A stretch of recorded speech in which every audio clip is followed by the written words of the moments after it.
Good morning. It's me again. For some reason, the last video, the camera angle or camera weird. It was weird. Like, yeah, I set my phone up because I use my phone for these. I set up the same way I do it in any other video I did, and for some reason it just was weird. Hopefully this one's better. But in today's video, I'm gonna be talking about mainly the head coach and giving you some injury updates. They haven't come out yet, so I'll check to see if they come out yet during this video on my laptop. But for head coaching, now I probably said this before.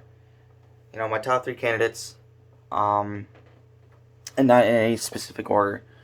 Bevel, Robert Salea, I believe that's his first name, and Joe Brady. Now, my number one candidate is Bevel as of right now, just because of how the players responded to him in the past 2 weeks, and how they've played, and how they fought in each game. We could have easily been 2-0 in the new regime, or the new system. I'm not going to talk about the Packers game anymore. You know my opinion. I think we got screwed, but that's that. We got to move on to the Titans. But yeah, just in both games, it just seems like we have enthusiasm for the game again. We have energy again. The players actually looks like they're having fun out there. They actually want to play out there, and they want to play for this head coach. You saw the reaction after Daredevil beat the Bears. The players were hyping him up, shoving him, playfully, not actually wanted to beat him up or anything. But they were, congratulating him. They were happy. They were throwing a party basically on the sidelines. And Matt Patricia won his first game against his own Patriots. There was nothing like that, and that just shows from day one the players didn't like him. So that's why he's my number one candidate, just because of how. I know it's only 2 games, and there's still 3 more to go, and the Lions are not out of it yet. They can win out, and if Arizona loses twice, they'll be in the playoffs. But it's just a way that it just seems like the Lions are actually watchable again. That's the thing. We're actually watchable again, and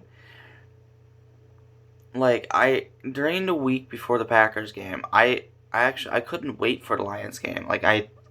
Throughout work, I was telling my coworkers, dude, I cannot wait for the Lions game this Sunday. I really can't. I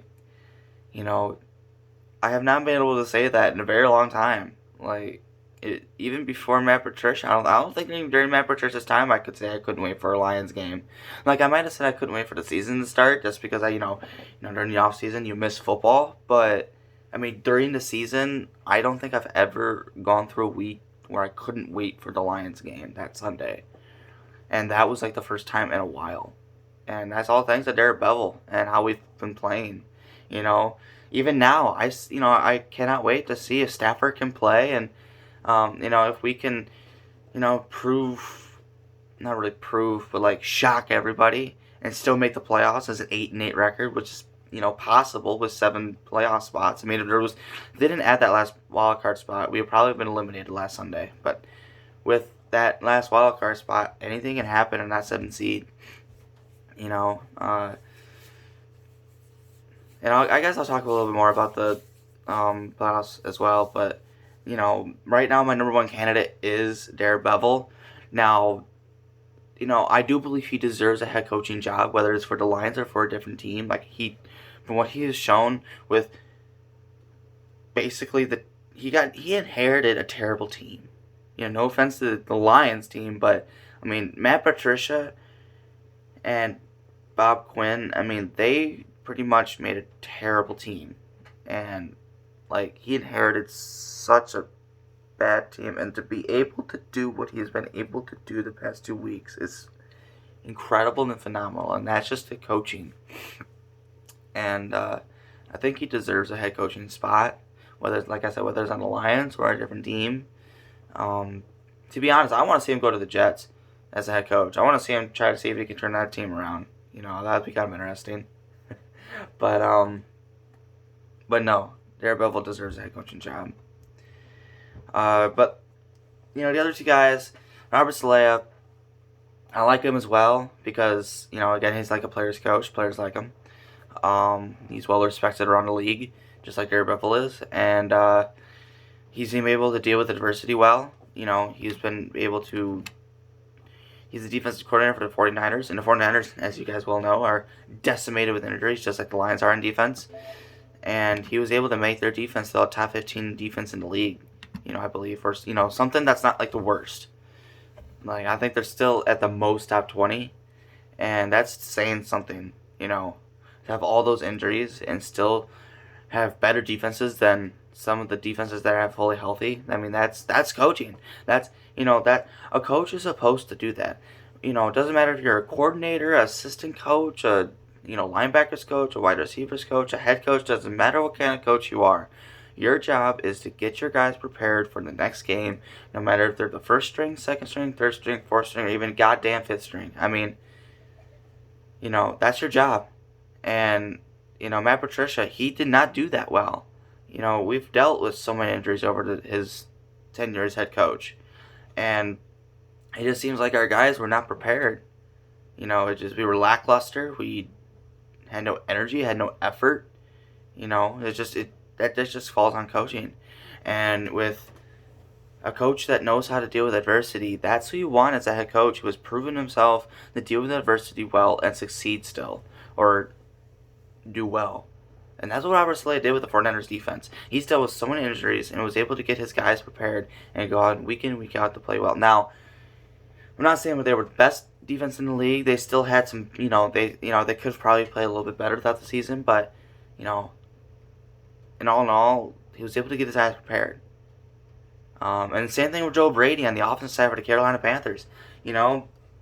They have arguably one of the best running backs in football, in Christian McCaffrey. He's been out for mainly the most of the year. He's played in 6 games, and their quarterback Teddy Bridgewater has been dealing with some injuries, and to be able to get his guys still prepared. Mike Davis.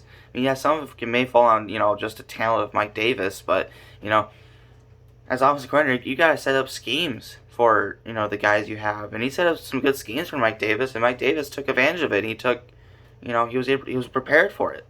And when P.J. Walker came in against the Lions, I probably said this before in the video, but, I can't stress it enough.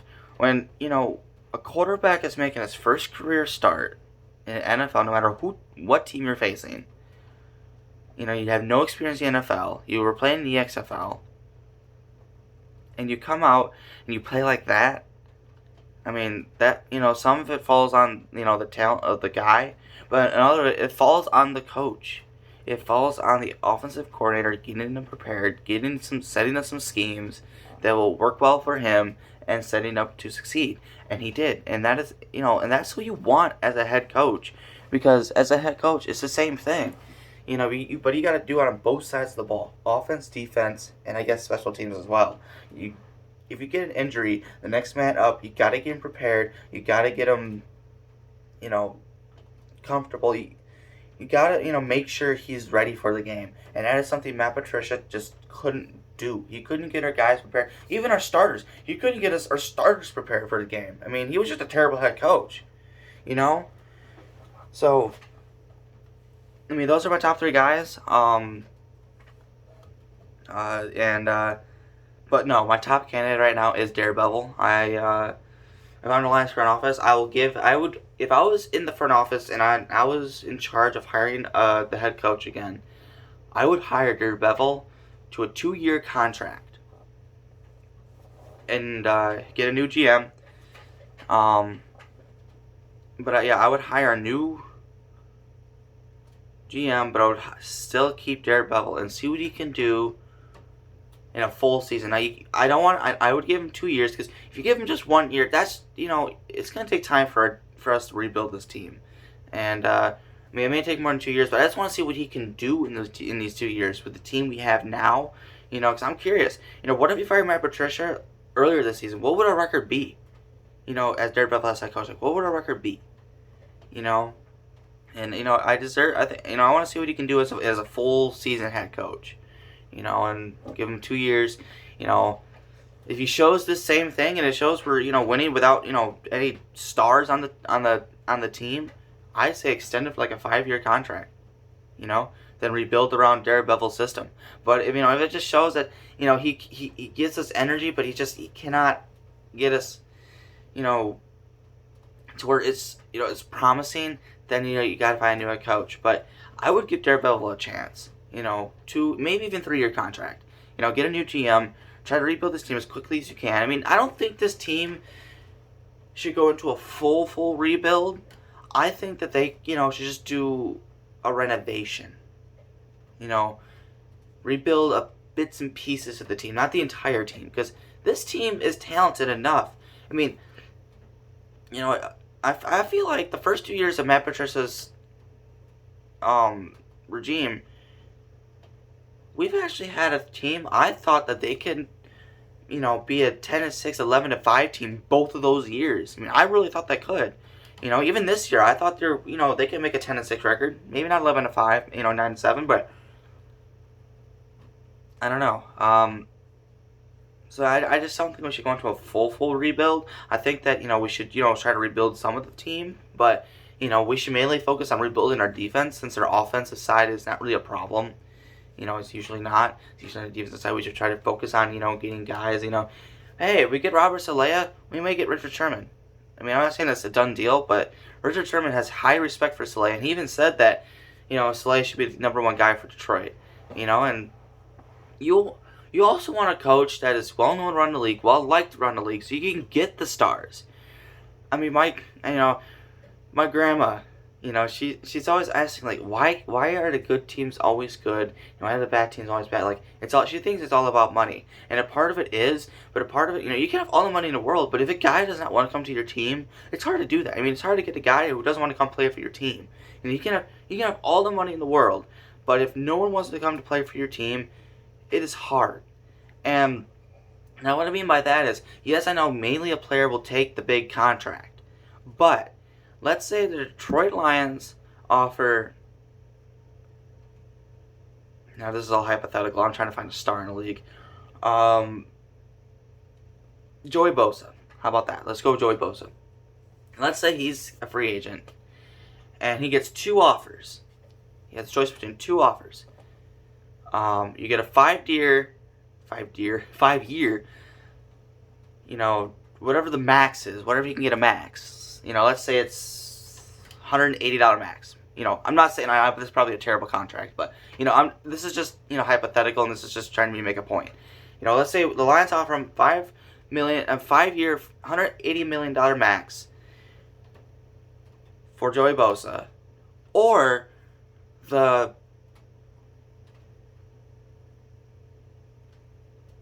let's say the Bills offer him a 5-year, $130 max. That's a little bit less than the Lions, but I would think Joey Bosa would choose the Bills over the Lions, because the Bills have proven themselves to be a successful franchise. I mean, look at them. Past 2 years, they've been dominating. I mean, this year, they're a legit favorite for the Super Bowl. I mean, they're playing lights out right now. And as a player, who would you rather go to? A team that has a chance to win now and, has proven themselves they can win games and be dominant in the league, or go to a team that is crapshoot? They have some guys, but they've never proven themselves. I mean, ever since the Super Bowl era, they've never played in the Super Bowl. They rarely make the playoffs. They can never win the playoff game, no matter who they have, no matter who the coach is. It just seems like they're a failed franchise. Now, if you're a big superstar in the league, who would you rather go to, Bills or the Lions? That's my point that I'm trying to tell my grandma. I'm like, I'm trying to tell you guys. And that's why it's also a coach, because then you can, have a guy like Joey Bosa. If he respects the coach, if he loves the coach, if he wants to play for the coach, he may take a chance on the Lions. That's the thing. When Matt Patricia has that coach, no one wanted to play for him. And that was, not only on the Lions, on any other team. And they knew. I mean, we were able to get, some decent guys like Jamie Collins. I liked him. He's a good pickup. Duran Herman, or Herman, however you say his name. But, And we're never gonna be able to get that big superstar guy, and that's because Matt Patricia was just not well liked around the league, and that's the coaching and GM that is strictly important. You got to find guys that one come from winning cultures, two are well liked around the league, and two well liked around the players. I mean, you know, that's it. I mean, that's what nowadays is. So in my opinion, all those three guys, players respect them, and want to play for them. But like I said, my number one candidate is Darrell Bevell. I want Darrell Bevell to get a chance as the Lions head coach. Um, my next video, maybe tomorrow, I will go to the GM side, the general manager side, and actually. Now let's check to see how the injuries are going in Detroit. Now my laptop is upstairs in my bedroom, and I'm not going up there during the video, but I'm on my Xbox, and I can go on internet on here. So, from what I've been hearing about Matthew Stafford is, now you probably already heard this, but, he had an MRI on his ribs yesterday, I believe, and they all came back negative. So that's good. He has no broken ribs. But he has a cartilage issue, I believe they said. I gotta find out what that meant. But yeah, now Stafford's as tough as they come. He's gonna want to play. He's gonna be telling the coach, "Hey, I want to play. I'm good to go." Like even if he had a broken rib, if he had a punctured lung, he'd still want to go out there. That's the thing. He's like, "No, I'm fine. I'm fine. I'm fine. I'm fine." But no, see, and that's a true competitor. And that's, he showed that from day one. Literally, in his rookie season, in that Browns game, he dislocated his shoulder in that Hail Mary. He still came back in through the game when he passed. So, I mean, he's dealt with so much. He played through so much. So, I mean, that's why I wouldn't count Stafford out of playing this Sunday. And, I also wouldn't count out him, not practicing at all this week or, limited. Just so they don't want to risk, re-injuring him or making it worse. So he is ready for the game. And in my opinion, if I'm the Lions, I would play Stafford. I would. I would still try to make the playoffs. If you lose against the Titans, you're basically eliminated. Then, if you lose against the Titans, sit Stafford down in the last two games. Play Chase Daniel or David Blau, whoever you want to start at quarterback. Just finish the rest of the season. Get ready for next season. But, if you can still make the playoffs, I still, put your best guys out there. Alright, so,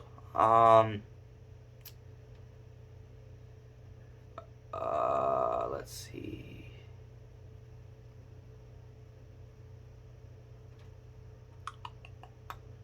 Since it's so early in the morning, still it's like 9 o'clock. They may not have... Oh, this was 19 hours ago. Here we go. This is an update on Matthew Stafford. They're okay. The Lions are not reportedly overly optimistic Stafford will play against the Titans, but not ruling them out either. And that's because of how, tough he is. Matthew Stafford did not suffer any broken ribs, so that's good. However, he did suffer a rib cartilage injury. That's what they're saying. When he was hit hard into his ankle and that 6-yard scramble in Sunday's fourth quarter. And you could tell he was in pain. I mean, you could tell he was grabbing his side. He went to the locker room, came back, threw some throws, went back, came back, did some more throws. He looked like he was trying to get himself back out there. He was trying to. But, he's going to be, the Darrell Bevell said on Monday, Stafford will be really evaluated at the end of the week, which is on Friday, and that will say his playing status. So, this is what Bevell said. We'll look at the test in our eyes. We'll see how he's performing. But it'll be just basically performance based. If he is going to be able to function at a high level, at a high enough level, 1, to be able to perform well, and 2, to be able to protect himself. That's gonna be the key. He also said, I think it's a rotational part. That we're going to have to be able to. God, I hate ads.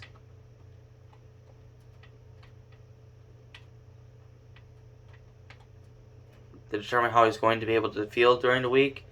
And I think it's different depending on which side it's on, to be honest with you. On your left side, use that a little bit more on than your right side. So as I said, we just have to monitor it and see how he's feeling and see how much he's going to push through or not. Now, now here's what Chase Daniel said. He was in pain for sure. Backup quarterback Chase Daniel said he had just gotten bent over backwards and sideways, so he took a crucial hit, but he was the main reason why we scored on that drive, and that was a big third down, 3rd and 4, and I think, got a yard or two past the sticks. Nice play scored. He came off holding off down. You could tell he came off. He was in pain, but he was able to finish off the drive. He was in. James Daniel right. If he wasn't for that Stafford scramble, we probably wouldn't have scored because that would have been 4th down, and who knows what would have happened. So there's your injury report on Stafford. Like I said, if he's good, if he wants to go, I'd play him. Because you're still fighting for that playoff spot. Hopefully, it's as little a chance it is. It's still a chance. As they say, you're saying there's a chance. There's a chance. So but yeah, I would play Stafford this week, and if they lose, sit him down for the rest of the season. But if they win, keep him going. Depending on what happens in this thing, if he does play, I would tell the offensive line, focus on protecting Stafford. And I would also make, if I'm Derek Bevel and the interim offensive coordinator, if Stafford does play, I would find plays that will get the ball out of his hand quickly. So he doesn't sit in the pocket, so he doesn't have the chance to take any hits. I would, run the ball heavy. Give it to Swift, Johnson, and Peterson. Try to run hit heavy. And also, but get plays like run some RPO screens, little short, medium passes. Try to I know you want to take the shots, but you want to limit Stafford's time in the pocket because you don't want to have him get that big hit, and re-injure himself, and then then it turns into a serious injury, and then he may not be ready to go next year. So, if I'm the Lions, I'd play him if he wants to play, but I would try to have a scheme around in this game to get the ball out of his hand quickly, and run it heavy and try to get that run game going. But I'll talk more about that in my game plan this Thursday. But on the other side is Kenny Galladay.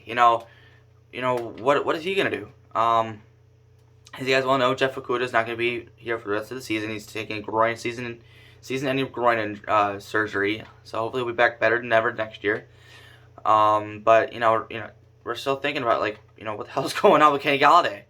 A lot of people thinking he's holding out for a contract, which I don't see. I think he did probably re-injure himself. But when is he going to play? And that's the question. Trying to find an injury report that shows. Golly, I may have to look him up. I may have to actually look him up. I'm gonna go to DetroitLions.com and see what they're saying. But if we can. Well, this is for week 14. Let's see. Well, can we go to week 15? See, they don't have it out yet. They don't have it out till later today. So maybe I should have waited till today to make this. And hopefully we get Everson Griffin back. That would be huge on our defensive line. We get Everson Griffin back, or Julian Okoro. Hopefully get some people back. If you really want to make that playoff push, we gotta get some people back. So it looks like they're not showing the interview report for this week yet. The only thing they're talking about is Stafford, but hopefully and they said last week if Kenny Galladay was able to practice Thursday or Friday, that he would have got a limited role this week. So hopefully if he practice this week, we'll see him out there because that'll be a huge boost to our offense as well. Don't have to rely on Quintez Cephas and Marvin Jones and Damian Amendola. We can get another weapon out there, which will hopefully spread the field, which will leave those same guys open more. Because they'll be focusing on more Kenny Galladay. So, hopefully they'll be ready to go. But, yeah, I will talk more about tomorrow, about the GM and more of the interview report that comes out tomorrow. And I'll let you guys know what's going on and all that. But, yeah, thank you guys for watching, and I'll see you all in the next video. Have a great day.